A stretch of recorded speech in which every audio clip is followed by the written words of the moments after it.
Sabihan ko siya bukas. Yun. Si Pupos mo. Sino ka banda, sir? Kayang. Ako, palagi na naman. Masakit yung paa niya, sir? Tingnan na pa. Sir. Yan. Nandito ako sa Nolco. May fellowship kami ng mga sundalo. Hindi ko na rin nakikita. Nag-attendance sila. Nakalata ko. Back to yung fellowship natin. Legal party na sila kami. Patabang kayo.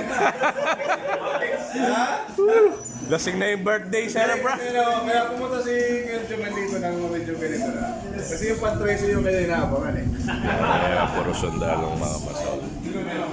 Galit ka.